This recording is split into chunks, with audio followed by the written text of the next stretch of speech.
so much for tuning into another episode of The Confessional Room. I am your host, Victoria Nicole. And today we're talking about being abandoned to anchored in single motherhood. Yes, single motherhood. 1 in 8 people will report that they have felt abandoned in a relationship. Is that your story? Maybe not. But because of a 1 in 8, that means that someone on your timeline will be able to resonate with Amber's story. So do me a favor, like, subscribe, and share this out.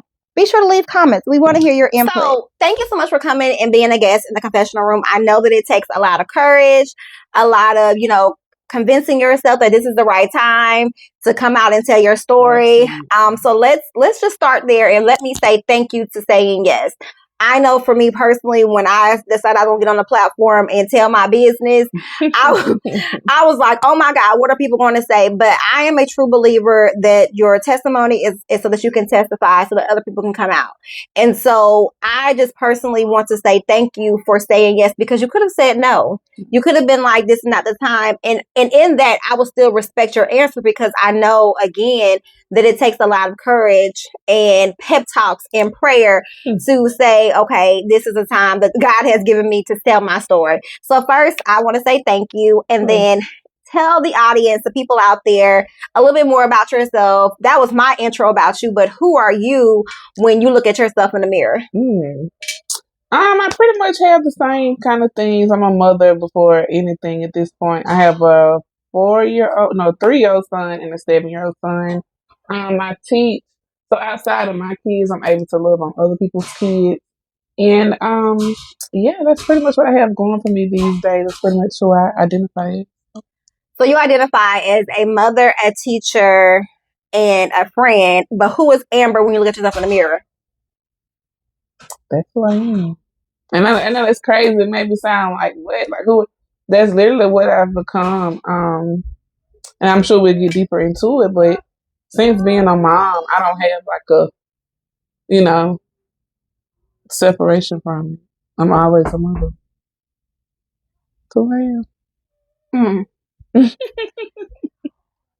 is today's episode, but we can talk about like your identity of yourself, because you listed titles of who Amber is, who Amber is, but you didn't tell us like who is Amber outside of those titles. I don't get much outside of those titles. I don't get much time. If I do, go out. Of course, I'm going out with my friends. I'm still being a friend. I haven't. That's a great question. I guess next time I do like a follow up on who I am. But I'm at this point in my life, I'm a mother. All aspects every day. Okay, so now let's take a deep breath. Let's relax our shoulders. Take another deep breath. No, I'm good. You good? You sure? Yeah. Okay. Gotta make sure, because I don't want nobody to be anxious, nobody to be pent up. So, I have some questions, of course. We got some questions here. But again, the confessional room is a conversation. So, sit back, relax, get you some popcorn, a little tea, tea toast. I mean, cute. I'm going to do right. Hennessy for those that do. Thank you. I'll never understand. But let's stay focused today. Let's stay focused. When you look back on your story, what moment, and so you chose the topic, abandoned to anchored. Mm-hmm. Why did you choose that type? Because we had like 10 different topics you can choose from, but I asked the guests to choose which one they felt they could flow with the most. So why did you choose that one? Because that was the one that was for or targeted for single mothers. So even though being a single mother is kind of like a load, I still feel like now I'm able to carry it with much more grace than I did 7 years ago. It's something like that number 7. In episode 1, I talked to you guys about when Lady turned 7, how I died at the edge of 7. Mm-hmm. Like, I'm not a numerologist, girl. We're going to really look and study that number 7 because it's like at 7, everybody gets this moment. Like, I don't know. It's definitely got easier. It's okay. Definitely. Okay. So let's talk about that. So how did you're a single mom of two, Mhm. well, one because the other one belonged to me. Girl.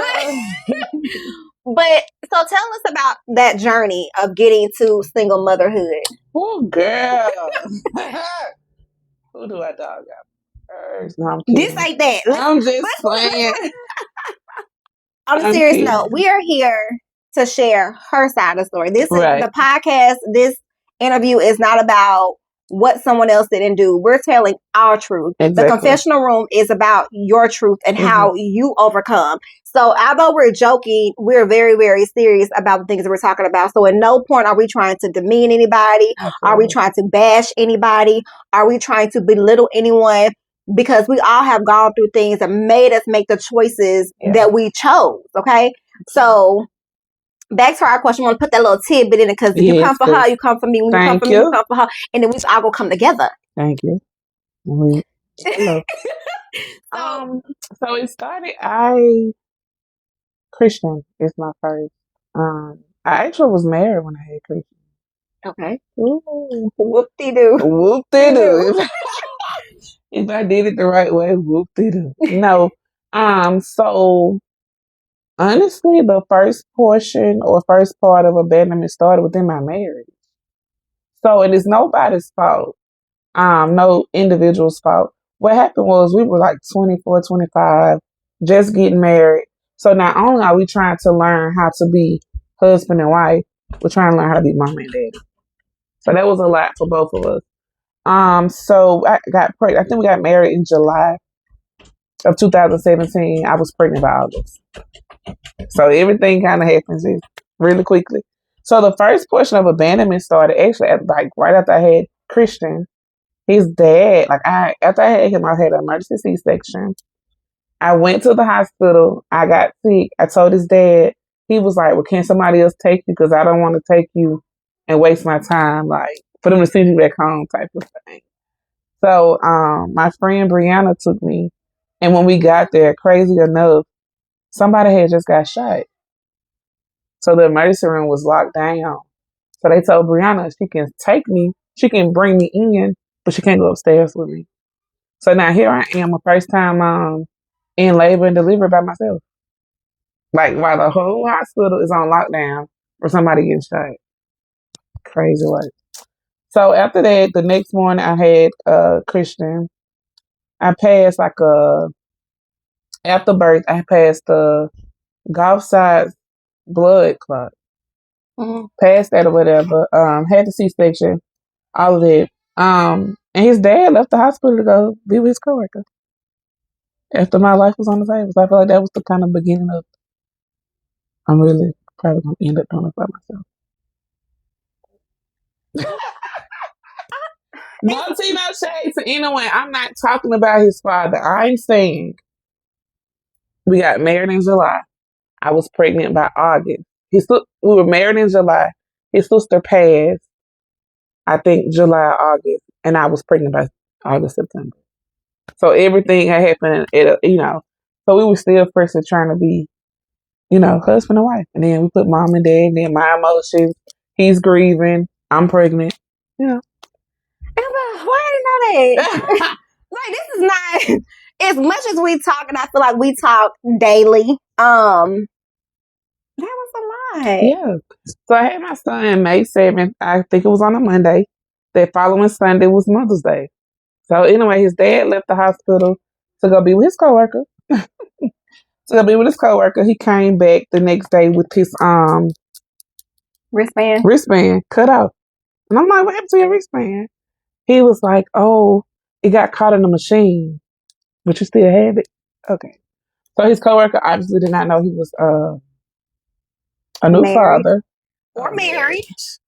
Knew that. But so that Sunday, I had got home probably like that Thursday or Friday.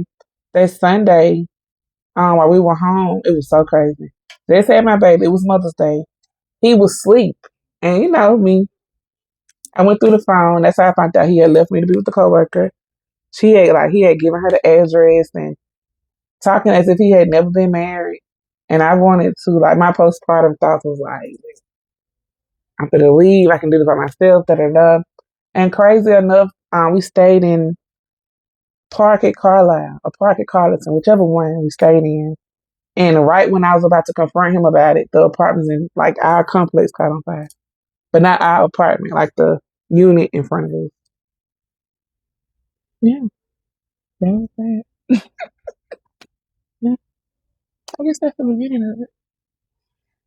Wow. I mean, I don't even know what to say to that because it's like one, I did not know, and then two, like that's a lot. Like grieving alone, if we got to play both sides of the story, grieving alone is a lot. Mm-hmm. Especially if he and his sister were close, and then you have you being pregnant. So now he had to deal with my attitude while he grieved. And then y'all have a baby, and so then we have Suzanne over here whispering sweet nothings in his ear. Whispering sweet nothings in his ear, and then he leaves you to go be with her, and then lies about it when he comes back to see you. He said he was no. He said he was going to get some more clothes because he was going to stay at the hospital. Because keep in mind, he didn't bring me to the hospital. My friend brought me to the hospital. So yeah, he left to go be with her. Came back, stayed there, went to work from there. When he went to work and came back, the thing was gone. I know you fucking lying. Okay, and so you said that's the beginning of it. And so you guys are not married now. No. And you have my son. Which actually, yeah, I conceived Chasten in the midst of my exes and I's divorce. Okay. So I still was technically married. And then you had prayed for Chasten, my son. He's my surrogate. Okay, no. I could have picked a better donor. I could have, but I didn't even know who he was. I mean, I can't pick somebody I didn't even know. But nevertheless, I digress. Okay, so tell us. So Chasten is now, he's going to be 4. November the 8th. November the 8th, my son turns 4. And so just tell us how those experiences and like what you kind of went through in order to get to the place of triumph today. So with Chasten? All together. So again with Chasten, it was kind of like one of those situations where I was trying to be grown and end up being too grown with someone I knew from high school. Like we were never in a relationship. It was never that. It was strictly what it was. And I got pregnant. I found out, and it was so crazy. I went to brunch with my friend, and I was like, "Girl, I cannot drink. I don't feel good." I was like, "But I'm gonna have this mimosa because when I leave here, I'm gonna take a pregnancy test." Oh wow! And she was like, "Girl," I said, "But you know, after you take a pregnancy test, your period always come on after." Because now it's like, I'm not pregnant. Right. Girl, I took that pregnancy test and it said pregnant. I think I took like 5. What, and me with Caitlin? And I slid down the wall like, oh my God, like this man, we have no type of nothing. He don't stay here. Like what else? Okay. And so this was during COVID. So I'm not gonna lie, I did consider abortion. Okay. Of course, during COVID, everything was crowded and 6 months out and da da da da. So I ended up having him. I didn't talk to his father the entire pregnancy. We talked the day I had him. And yeah, that was that. And he ended up, of course, when we was going through it, I thought he was single. Then he ended up getting back with his kids' mom. He has other kids. And he was active, kind of, the first year. But then me and his partner didn't see eye to eye. And he told me, if I don't respect his partner, well, because we can't get along, he don't want to be a part. Wow. And we haven't spoken since then. And we haven't spoken since Chasten turned 1 in 22. We haven't spoken since December of 22. Yeah. So, all in all, I've just kind of like, put my big girl underwear on and just fought through it. So I was a single mother with 2 kids for about 3 years. Then I got married again. Whoop titty. We're gonna put a pin there. Cook the steak on the other side. So was there ever a time where you had to feel like you had to tell yourself that you were fine? Like you were just, did you ever feel like I was fine, but you really, now you know that you were just going through the motions of survival? Yeah. I think after the separation from me and Christian's dad, I ended up in a psych ward. I was just going crazy. Like I was just doing stuff. I was just giving it out. Talk about it, innit? But yeah, and I kept saying like I'm okay. Like people still, it's guys still attracted to me. I still can get, and that was my coping. Not saying that it's right, Correct. And then I know everybody, people say, or old people say, the way to get over one is to get under another. Mm-hmm. It's totally unhealthy. Let's stop there because that's triggering, and like I said, I mentioned that in the first episode. So in our brown community, unfortunately, we have this thing was what happens in this house stays in this house. To get over one, like you just said, another cliche, to get over one is to get underneath another. But it sounds like, to me, like you were shot up and you were just putting bandages over them. And so you began to bleed out. And I say that simply because then you ended up on a psych ward like me. Mm-hmm. Like, you were trying to fill a void. And why do you feel like you were trying to fill a void or validate yourself through sex? It is the urge of feeling wanted. Mm-hmm. What it was, kind of like, okay, he didn't want me, or he didn't value me, but they do because clearly you value me if we having sex. In hindsight, whoop-de-doo. Whoop-de-doo. Yeah, I mean, and people we really must try to understand that when you don't deal with the first issue, you tend to put another issue on top of that and continue to tell yourself that I'm fine. How were you and your first husband's dating? I don't know. It was different. Like we started dating we met at Jacksonville State, in Anniston. So it was cool. We were kids. I met him when I was 18. Turning 19. It was cool. We were kids. I didn't have much of an expectation. Okay. And then we broke up. Came back together maybe like 2014, 15. We tried it. It was never one of those relationships you like, oh my God, I really had that. It was never that, but we were so familiar with each other. We always, like, when his granddaddy passed, I was there. When his grandmother passed, I was there. When my big mama passed, he was there. My auntie, we were just so familiar with each other.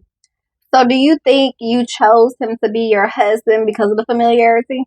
Absolutely, because we never even, and it's funny, we never even had a formal proposal engagement. He tell every girlfriend he have that I asked him to marry me. Let's be clear. That's not what happened. But he never just been like, I want you to marry me. It was one of those, nobody gonna deal with you, so you might as well get married type of thing. Or if you want to be with me, show me you want to be with me and marry me, or leave me alone. Like, he was on the road working for a company, and it was type of one of those situations like, if you want to be with me, you're gonna marry me, or we just gonna let this go. Like, literally, the day before we make this decision, we had to just cuss each other out, call each other all type of B's, and the next day it was like, I don't want to talk. And so, he was on the road. I went to, it's off Carson Road, some apartments, Carson Landing, and got us an apartment in his name while he was on the road. Like, the lady was like, he was emailing me the documents, I was emailing her. And once we got the apartment, he came home. His mama furnished it. My cousin gave us stuff, and that was it. So it was never will you be my wife? Or yes, I'll be your wife. It was kind of like, we got into it. He called and I'm like, you're not trying to be serious. We did this for 7 years. Like, and he was like, well, of course I do it. Or yeah, I do it, So I guess you can say, I asked him, I feel like I gave him more of an ultimatum. Like, is this or that? Okay. Yeah. So, Amber, we're going to wrap this up. So let's just do a recap. So you felt like your first place of abandonment was when it came to single motherhood. was when you got married. And I can definitely see that because he didn't even take you to the hospital. Right. I had to call his job. He went to work the next morning. I had to call his job. Like, can you please tell such and such his wife was in labor? Like, they were trying to take Christian while he was at work. He almost missed that. So, wait. So, was he there when Christian was born? He got there. The doctor wanted to take me at 8, but my ex at the time, or my husband at the time, was at work. I said, please let me call my husband. So he pushed it back to 12. He got there like 11. So it still took him 2 hours to get there? What to do? Or 3? What to do? And again, it's nothing towards him because, like I just said, we never even formally had time to say, yes, I want to get married. It was kind of one of those conversations that turned into reality. He was still grieving his sister, you know. I don't blame him. That is still a lot. Yeah. So how do you currently, let me say it this way. What is the hardest part of balancing like your pain and responsibility when raising your boys? Like not taking that out on my kids. Not taking that out on my kids. Like not being angry around my kids. Christian love his daddy. Like you would think his dad was like a billionaire. Like nothing he do is wrong. And I never want to blemish that. So when I hear Christian say certain stuff, or I feel like Christian values or respects him on a different level, I think the hardest part is like this nigga ain't, you know. But so the hardest part is really trying to keep an image for my kids when I'm fighting my own reality. Like me and his dad don't even talk. I'm blocked on his phone. We talk to Christian's phone. He can't. If Christian's on the phone with him and I say something, he tell Christian he gotta go. Like it's just not a co-parenting thing. So how do you think that's affecting you mentally with not having a relationship with him? In the beginning, it was like I'm your child's mother, and it seemed like every time he gets in a relationship, that's when the co-parenting changes, and that's no, you know, you got to do what you got to do to get your relationship, you know, and that's good for him that maybe he is being more faithful these days and respect his relationship. So I get it. But in the past, it'd be like I don't do nothing to you. I don't ask you like I'm banging on your door asking for some meat. Like I'm trying to talk about your child. Crazy. But now mentally, I've accepted it. Like it's not even a battle anymore. Like I know where we stand. I know because when we do talk, it'd be cool for about 5 business days, and then we cuss each other out. So he's protecting his peace, and that allows him to protect mine. So, what was your turning point from feeling abandoned to anger? Like, what were some of the things that you did in order to, move forward and be in this healthy place? I graduated college, and that was something I started back in 2010. I didn't graduate to 2024. I'm currently in my master's program. And so just overcoming the odds that I put against myself was the turning point for me. Like, I can really do this. Like, and like I stated earlier, even getting married for a second time and divorcing, it didn't break me like the first time. Because now I know that I've grown to accept I can do it with or without. Mm-hmm. And who wants to do it alone? But at the same time, the anchor is that it won't be like that forever. Mm-hmm. Like my kids don't see any lag, and I think that's the hooray moment for me. Nothing's behind, nothing's off. So just really doing it on my own, and yeah. So has faith or like your village really help you get to this place? Like what are some things that you actively practice in order for you not to get back to the place of feeling the abandonment? Like what are things that you actually do or then you can encourage other people to do? I know it's going to sound so cliche, but I didn't reach this point of freedom until I really got active in church. Mm-hmm. As you know, we go to the Lighthouse. And being under Pastor Holt and Lady C. And Lady C, I've never met a woman of God who would tell you her past. So I've always seen a woman of God always being a woman of God. Mm-hmm. So seeing that and hearing stories, and it'd be so fun. I'd be like, I want to tell my story, but they're going to think I'm copying my face. See, like, they're going to think. And I'm really living this life or live this life. And so being under somebody's leadership that's not fake and someone that allowed me to know that if you have 5 bodies, 50 bodies, whatever, you still can come out on the other side. So just really getting closer with God, walking more with God, having a conscience when it comes to right and wrong, and knowing that doing certain things or doing people, it only lasts for that time. And so now, after you get up, now if they start acting funny, now you grieving them and you trying to get over, you know what I'm saying? So, these days I've let go of sex and soda and life is good. Shout out to the water. Sex and soda is crazy. But I will piggyback off that, and I will say that so many times, like, people don't have, and again, this is nothing against anybody, but I too can attest, like, when I'm out there running the streets, and I don't even be in the streets for real. Whenever I go out in the streets and I get to pushing them buttons on that cell phone and get to calling the little whoop-de-doo, and it's like, it don't even hit the same. Like, whenever I decide to go back out there and do whatever with whomever, it's like, in the moment, like, literally in the act, it's great. But the moment it's time to take that wet cloth off. Mom, you get that soap and water. You didn't even put your clothes back on. It don't. Be like, I didn't have to do this. Right? It's like the conviction is immediately. It's like instant. And sometimes if you in the midst of it, it's like, that's not you. No. Listen, so I don't think you were there that Sunday. Lady C had stood up.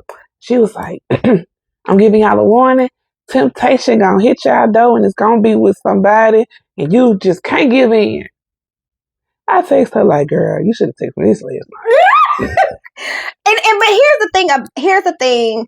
I know it's kind of off topic, and that's totally fine. People gotta understand. I used to go all the time. Like, sometimes it takes you sitting on the edge of the ledge and going backwards to realize how far you actually come. I feel like I was mid-air. I wasn't even on the ledge no more. My life, I had jumped. And that's fine. And I tell people all the time, as long as you have breath in your body and activities of your limb, you still have the chance to get it right. Yeah. And the fact that you did not die from it, it's so many. If people knew, like, the real uncut truth about what had happened was, then it's like, how in the flying flip flop did you make it out? Yeah. And I truly believe it's only by the grace and the faith of God, because the stuff. Yeah, I was telling Shannon class today. I had told the member that I used to think like it can't happen to me. Because the stuff I used to do and nothing happened to me, I'm like, oh yeah, people like, that can't happen to me. And I was really around the coattail of my grandmama and her prayers, because first I just did going to people's house was so stupid. Like, why I'm trying to confront you at your house? Girl, you could, what? People understand when, like, I did not come from a religious background. Like, I was like the first person to actively be involved. My mother's mama did not get saved and give her life to Christ until, like, she had breast cancer. So I was like really the first person who actually, like, stood on faith. But it was like, I was good when I was a kid.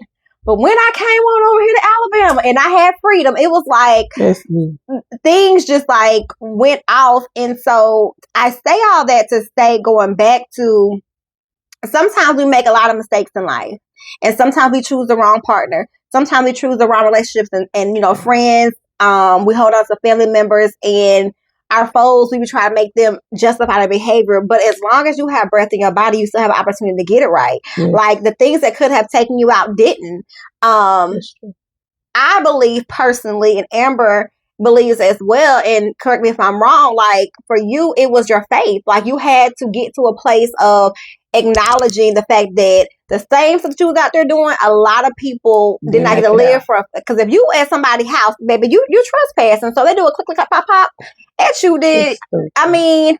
But you still made it out, like, and so you can sit here and tell your story. And I think that also, even beyond the sexual things, like my temper, or things that used to trigger me quickly. Like I said, I did, marry and divorce again. And in that, as it relates to abandonment, like we're not together. And he was another, he came in and kind of like had a hand in dealing with my kids. And I told you, like, we would see, my son still goes to the barber that he goes to. And we went one Saturday and he was there. And I was with my youngest baby. We sat in front of him. He did not even say nothing to me or my baby. Like, not one word. So that trigger of abandonment tried to creep up again. I just prayed it through. Because now one thing we've learned in your faith is to change your way of thinking. Mm-hmm. So in my mind, my first mind is like, this fuck nigga really not gonna say nothing to me on my, like, I'm ready to go crazy. Like, fuck, what you mean? But I had to change my way of thinking. He didn't know how I was gonna react. Mm-hmm. You see what I'm saying? He didn't know, because we don't talk, we don't have a relationship anymore. He didn't know, like, what if I say something she could up and embarrass me? Now, who is this? My newly ex. Okay, husband. So, my ex-husband. Okay, excellent. Okay. So I had to think, like, instead of saying, oh, this, now he just another nigga that, now we're not together, he's not cool with my kids. But he didn't know if I was gonna cut up. Mm-hmm. He didn't say anything or try to reach for my baby, because he didn't know if I was gonna be like, well, don't.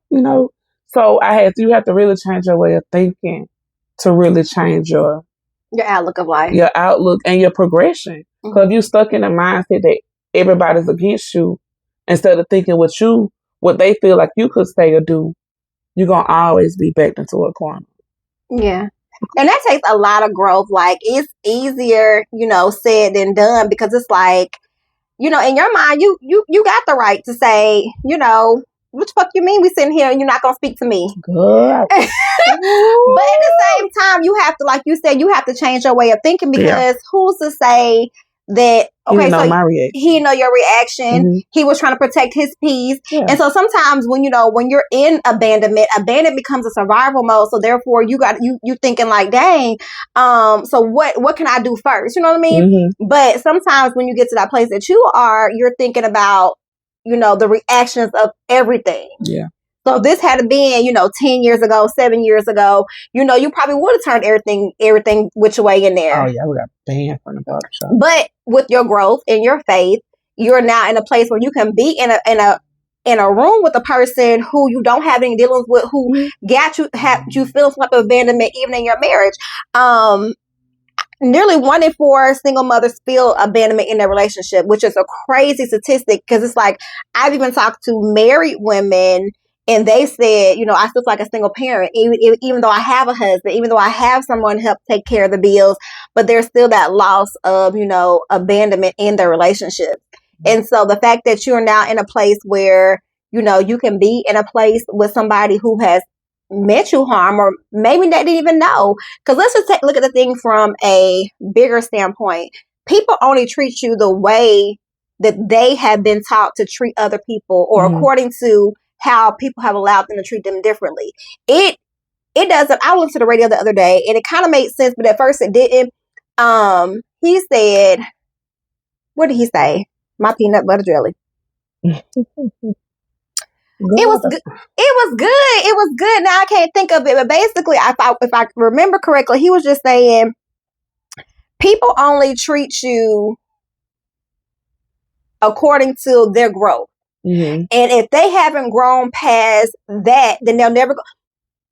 You can't pay for a person to change what he said. Mm-hmm. The person has to be willing to change for themselves. And I'm like, what you mean I can't pray for somebody? But what he was trying to say, I believe, was sometimes you conform to that person because you're praying for them. So now you're looking at their outlook. But until a person really wants to do the work, there's no helping that person. Mm-hmm. And I truly believe that. And then that takes me back to the 3 A's. Acknowledge, accept, and affirm. You have to acknowledge the things of your past. Mm-hmm. If not, you're never going to move past it. You're going to always be in a cycle of shoulda, woulda, coulda, but it didn't. Mm-hmm. And then you have to accept that you can't change any of that. Because if you don't know where your abandonment happened, Amber, you were always going to be in a place of picking that same person over and over again. And then you have to, like I said, accept that you can't change it. It happened. And even in that pain, now here you are in a place of like, okay, so when the situation happens again, I'm sure now you're more cautious of, you're the people who you date.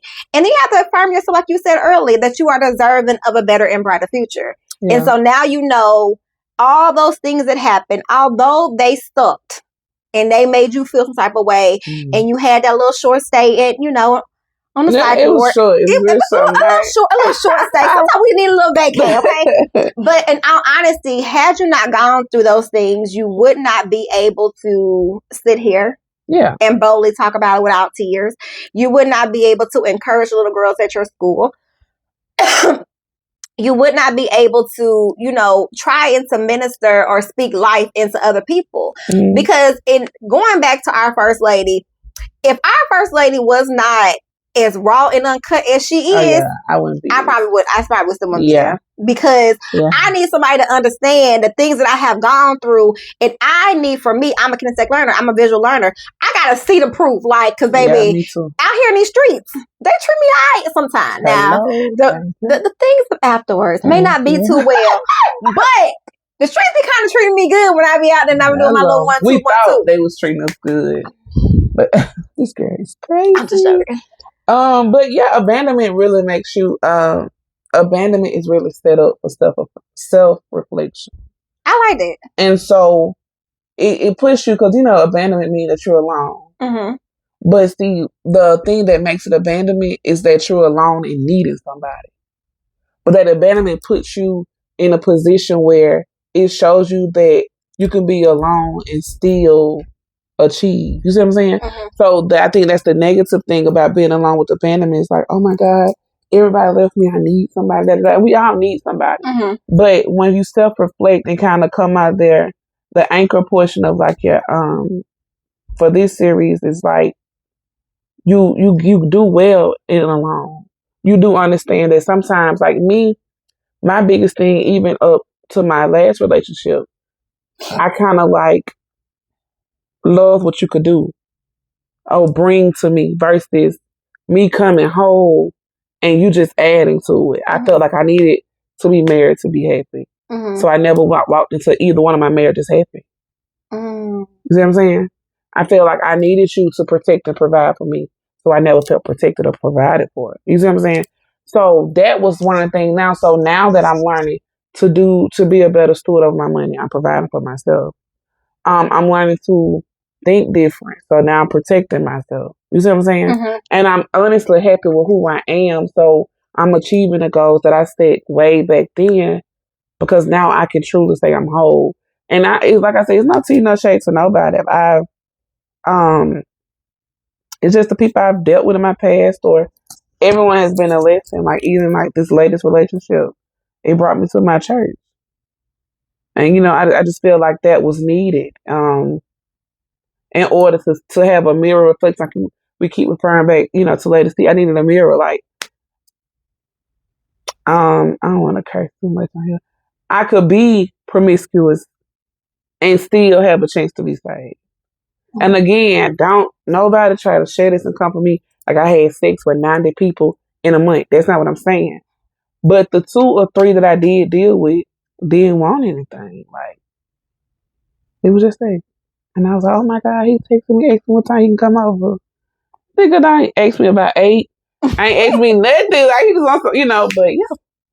So I do feel like everything, and that's cliche, but I do feel like everything that happened was supposed to happen to get me here. And not even just for me, for my kids. Yeah. Like, it's no way, especially with Tracy being autistic, it's no way mentally I can be effed up and raise an autistic child. Mm-hmm.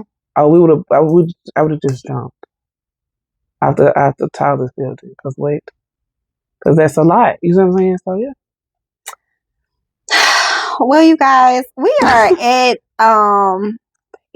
the end.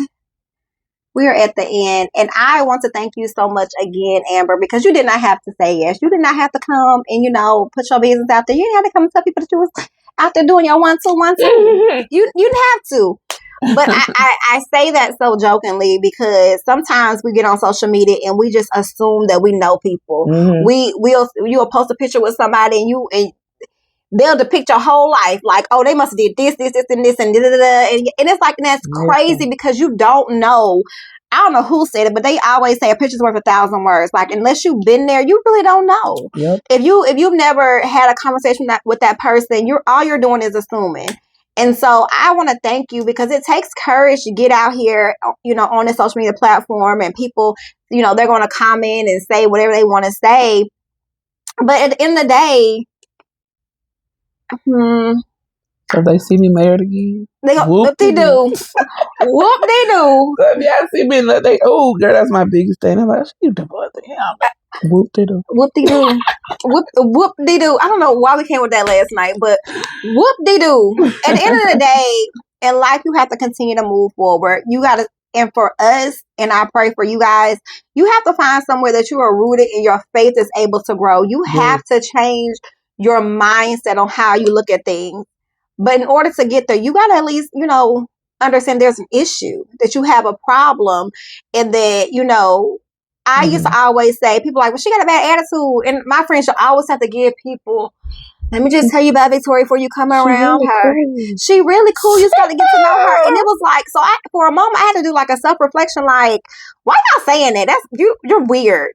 But then it was like, because it was what I gave off. And it wasn't that I was trying to give it off. It was because I was guarded. Yeah. And I was tired of people coming into my space and hurting me. You know what I mean? Mm-hmm. And so I had to begin to look at people from a different outlook.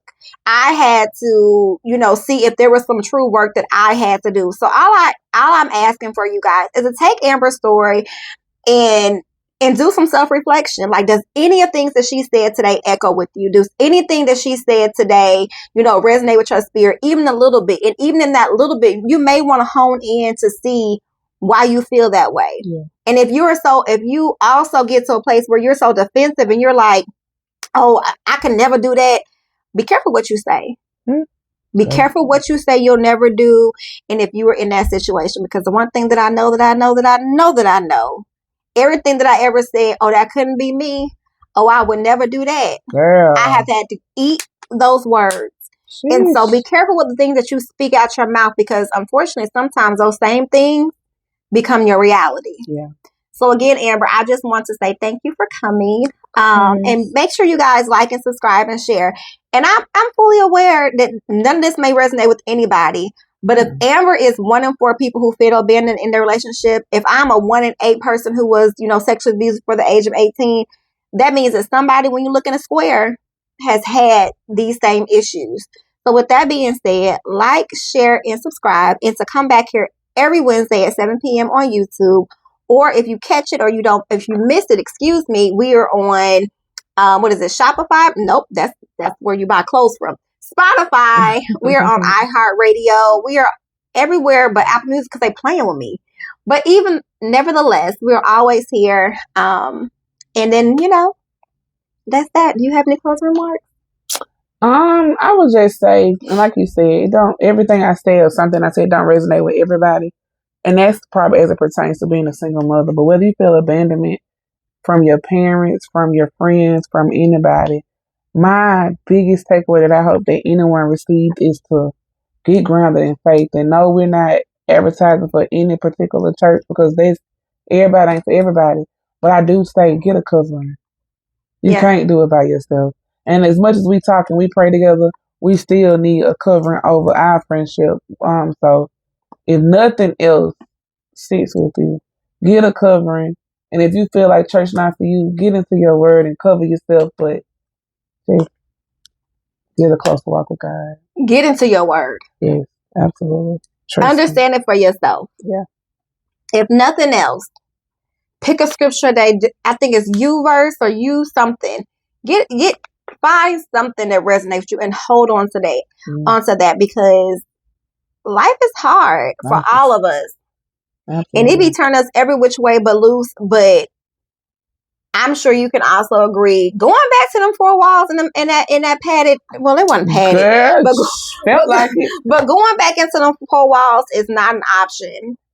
Giving up on yourself is not an option. Thinking that you are not enough is not an option. Nobody's going to take care of your children the way that you are. I got a dope support system, but nobody is going to show them that raw, authentic love like you are. Yeah. You are worth being on this side of the dirt. You are worth living for. You are worth loving on. You are worth everything that those deep, dark thoughts in your mind say that you are not. Yeah. You are those things despite what people have spoken over your life. You are so worth it. And if you don't take anything from what we said, I love you. Amber love you. Cool.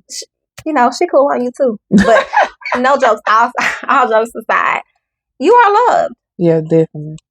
Irregardless of what they say, you are loved. Bye, y'all. And I must leave you guys with the 3 A's. Acknowledge, accept, and affirm. Acknowledge that the things in your past have happened. You can't move forward if you're always holding them back or sweeping them underneath the rug. It doesn't do anybody any good, especially you. Accept that you can't change those things. They have happened, but they were either a lesson and a blessing. And in my opinion, everything is a lesson and a blessing. You learned something from that relationship. You learned something from that job, that friend, that whatever. And from that is a blessing. Now you move a little bit differently. Move a little bit more with caution. Got closer to God, or whatever the case may have been for you. And then you have to learn to affirm yourself. Affirm yourself that you are deserving of a better and brighter future. Irregardless of what people have said, spoken over your life when you weren't around, or have done to you. Irregardless of the past situation, being a single parent, being molested, being raped, being in an abusive relationship, you deserve so much more because you made it out. You're able to stand with strength and on this side, you're able to stand with courage. You are able to move on. You have breath and life still within you. So with that being said, you are worth it. And until next time, thank you so much again for tuning into the Confessional Room. We will see you again on Wednesday with our next guest. I'm sure they'll have an amazing story to share with you as well. Well, until next time, be blessed.